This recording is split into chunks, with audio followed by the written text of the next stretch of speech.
பிரியமானவர்களே, இயேசுவின் நாமத்தில் உங்களுக்கு வாழ்த்துக்கள். இன்னைக்கு ஒரு விசேஷமான நாள். என்னன்னு உங்களுக்கு தெரியுமா? உங்களுக்கு சொல்லுங்க பார்க்கலாம். இன்றைக்கு தந்தையர் தினம், வேர்ல்டு ஃபாதர்ஸ் டே, உலக தந்தையர் தினம். உலகம் முழுவதும் தந்தையர் தினம் கொண்டாடப்படுகிறது. பொதுவாக நமக்கு மதர்ஸ் டேன்னா நல்லா தெரியும். தாய்மார் தினம் அப்படி என்பது, அதாவது அன்னையர் தினம்னு சொல்லுவாங்க. ஏன்னு சொன்னா, நம்ம எப்பவுமே தாய் தான் அன்புல ஆண்டவருக்கு பிறகு பெரிய அன்பு, அவங்க அன்பு தான் சிறந்தது என்பதெல்லாம் சொல்லுவோம். உண்மைதான், அதை மறுக்க முடியாது. தாயினுடைய அன்பு எப்பவுமே வித்தியாசமானது தான். அப்ப தகப்பனுடைய அன்பு அப்படின்னு எடுத்துக்கொண்டா, தாயினுடைய அன்புக்கு ஈக்குவலானது தகப்பனுடைய அன்பு. என்ன, நம்ம இப்படியே தாய் அன்புன்னு கேட்டு கேட்டு கேட்டு சொல்லி சில அனுபவங்களை பார்த்துட்டு அப்படியே பேசிட்டு நம்முடைய மனதில் ஆழமா பதிந்து விட்டது. ஆனா ஒரு தகப்பனுடைய அன்பும் அதுக்கு ஈக்குவலானது தான். தாயினுடைய அன்பை வெளிப்படுத்துகிற விதம் வேறு, தகப்பனுடைய அன்பு வெளிப்படுகிற விதம் வேறு. அதுல தான் மாறுபடுகிறது. அன்பு ஒண்ணுதான், ஆனா அந்த அன்பை வெளிப்படுத்துகிற விதம் வித்தியாசமானது. ஆண்டவர் நமக்கு தகப்பனா இருக்கிறார். அவர் இன்னொரு பக்கம் தாயாகவும் இருக்கிறார். ஒரு பக்கம் தாயை போல தேற்றுகிறார், இன்னொரு பக்கம் 103 சங்கீதம் 13 ஒரு தகப்பன் தன் பிள்ளைக்கு இறங்குகிறதை போல கர்த்தர் பயந்தவர்களுக்கு இரக்கம் உள்ள ஒரு தகப்பன் ஆண்டவர். அப்போ தகப்பன் தாய் 2 பேருடைய அன்பும் சரிசமமாக நம்முடைய வாழ்க்கைக்கு தேவை என்பதை உணர்ந்து கொள்ள வேண்டும். தாயினுடைய அன்பு பாருங்க, வீட்டுல இருந்து நிறைய செய்வாங்க, சாப்பாடு செஞ்சு கொடுப்பாங்க, வீட்டை கிளீன் வைக்க, நமக்கு தனிப்பட்ட முறையில நிறைய ஹெல்ப், அனுதின உதவிக்கு அவங்க செய்யறதை பார்க்கறதுனால தாயினுடைய அன்பு தான் விசேஷம் நினைப்போம்.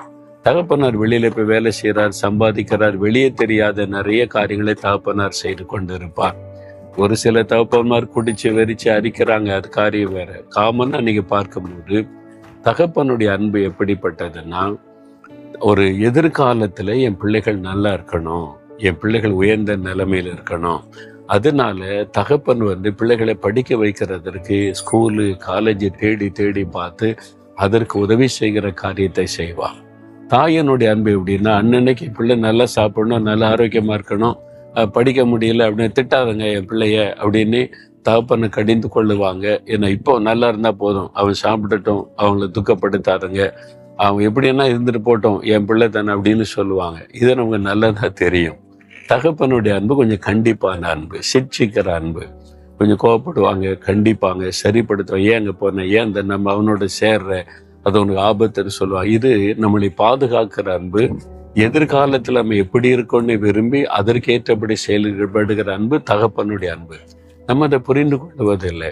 நிறைய பேர் சொன்னாரு, என் தகப்பனை ரொம்ப கண்டிப்பானவர், அடிப்பாங்க, ரொம்ப ஸ்ட்ரிக்டா இருப்பாங்க, அதனால அந்த நாள்ல எனக்கு தகப்பனாரை பிடிக்காது.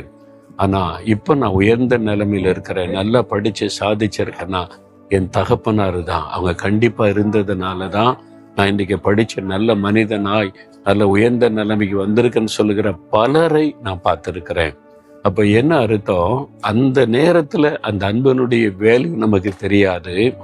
ஏன்னா எதிர்காலத்தை மனதில் வைத்து செயல்படுகிற அன்பு தகப்பனுடைய அன்பு. அதனால பிற்காலத்துல தான் நமக்கு தெரியும், தகப்பனார் என் மேலோட அன்புனால தான் கண்டிப்பா இருந்தாங்க, என்னை சிக்ஷித்தாங்க, என்னை அடிச்சாங்க, என்னை சரிப்படுத்தினாங்க என்பது அப்பதான் நமக்கு தெரியும்.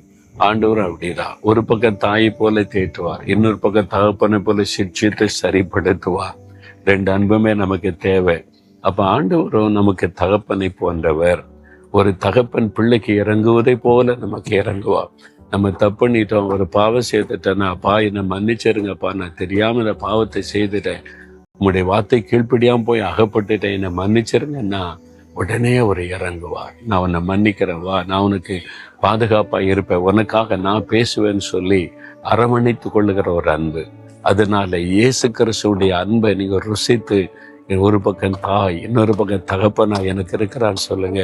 உங்களுக்கு தகப்பனார் ஆண்டவர் தந்திருந்த அவருக்காக ஸ்தோத்திரம் பண்ணுங்க. தகப்பனாருக்காக ஆண்டவரை துதிங்க. உங்க தகப்பனாரை சந்தோஷப்படுத்துங்க.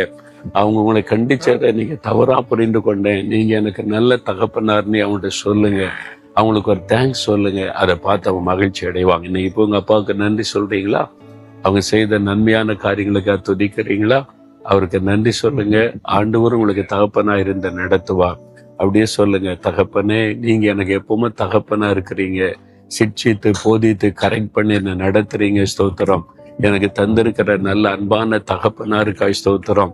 அவங்க கடினமா இருக்கிறதற்காய் ஸ்தோத்திரம். என்னை சரிப்படுத்துகிறதற்காய் ஸ்தோத்திரம். நல்ல தகப்பனார் எனக்கு தந்ததற்காய் நன்றி செலுத்துகிறேன். அவங்களை சுகம் கொடுங்க, அவங்களை ஆசீர்வதிங்க, நீடி ஆயுளை கொடுங்க. இயேசுவின் நாமத்தில் ஜெபிக்கிறேன். ஆமேன், ஆமென்.